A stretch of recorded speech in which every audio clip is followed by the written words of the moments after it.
জন্মদিনৰ উপহাৰ বাইদেউ দিয়ে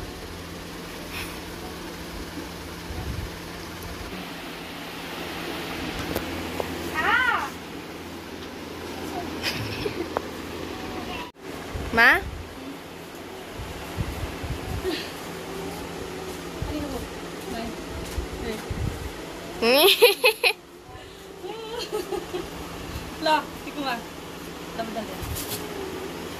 চাও কলেজৰ মুখখন হেল্ল' ফ্ৰেণ্ডছ কি খবৰ সকলোৰে আশা কৰোঁ সকলো ভালে কুশলে আছে আমাৰ চেনেলৰ নতুন এটা ভিডিঅ'লৈ মই বৰ্ণালী আপোনালোকক পুনৰবাৰ স্বাগতম জনাইছোঁ আজি এয়া চাওক কি কৰি আছোঁ আজি হৈছে মোৰ মানুহজনৰ জন্মদিন আৰু এয়া ৰাতিপুৱাই গিফ্ট পালে বায়েকৰ পৰা তাকে পিন্ধাই আমি আজি মন্দিৰলৈ যাম গতিকে ফচুটিকৈ ভিডিঅ' এটা বনাম ভিডিঅ'টো শেষলৈকে চাব শেষত চাই জনাব কেনেকুৱা পালে ভাল লাগিলে লাইক কৰিব কমেণ্ট কৰিব শ্বেয়াৰ কৰিব আৰু যিসকলে মোক অলৰেডি ছাবস্ক্ৰাইব কৰিছে তেওঁলোকলৈ বহুত বহুত ধন্যবাদ আৰু যিসকলে কৰা নাই তেওঁলোকে প্লিজ মোৰ চেনেলটো ছাবস্ক্ৰাইব কৰি কাষতে থকা বেল আইকনটো বজাই অল কৰি দিব এতিয়া ৰ'বচোন মইনো মানুহজনৰ কাৰণে কি গিফ্ট আনিছোঁ সেইটোও দেখুৱাওঁ আজি মোৰ উপজা দিন উপজা দিনৰ এই শুভক্ষণত মই আপোনালোক সকলোলৈকে মোৰ আন্তৰিক ধন্যবাদ জ্ঞাপন কৰিছোঁ আৰু আমি আজি মোৰ জন্মদিন উপলক্ষে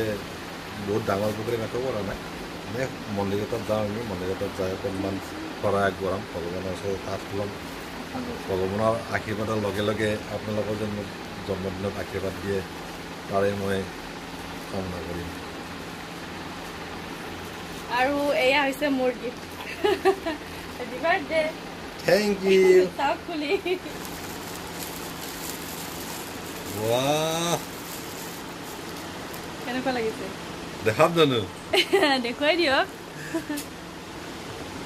চাওক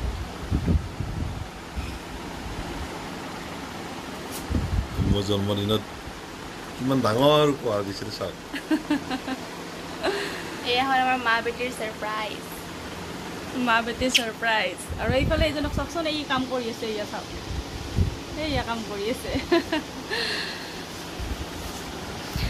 আমাৰ এখেতৰ মঙলবাৰে জন্ম মানে বাৰ গতিকে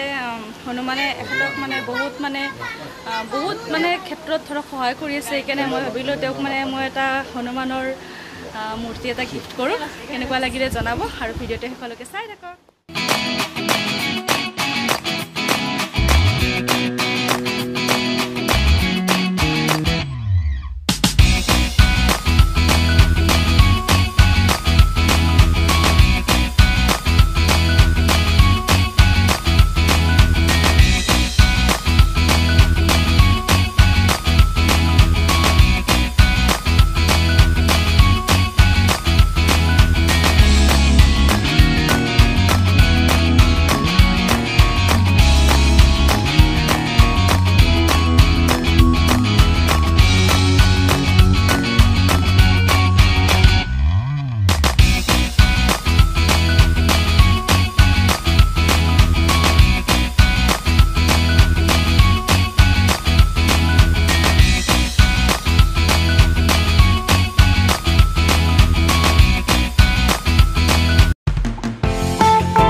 লাগিছে আজি জন্মদিনত ইমান ধুনীয়া বতাহ সুন্দৰ পৰিৱেশ বহুত দিনৰ পৰা আহিম বুলি ভাবি আছিলোঁ একচুৱেলি কিন্তু মিলন আগৰ পৰা নাছিলোঁ আজি জন্মদিনৰ পৰা সুবিধাটো পাই গ'লোঁ জন্মদিনৰ দিনাখনে একেলগে দুইটা কাম এটি হ'ল ভাল লাগিল মনটো খুব ফৰকাল লাগিল দেখিছে গদে কেনেকৈ মনৰ আশা পূৰণ কৰে হেল্ল' ফ্ৰেণ্ডছ আমি এতিয়া গড়মুখী যাত্ৰা কৰিছোঁ আৰু এইফালে আমাৰ মই গাড়ী চলাই আছে এইফালে আমাৰ মোটামুটি আজিৰ কাৰ্যসূচী এইফালে চাওক জান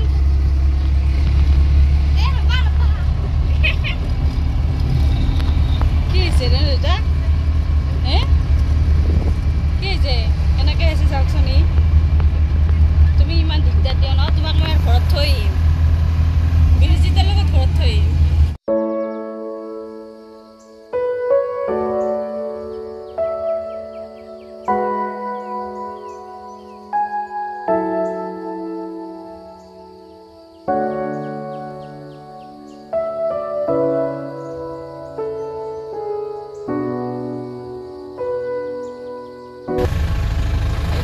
কালী মন্দিৰ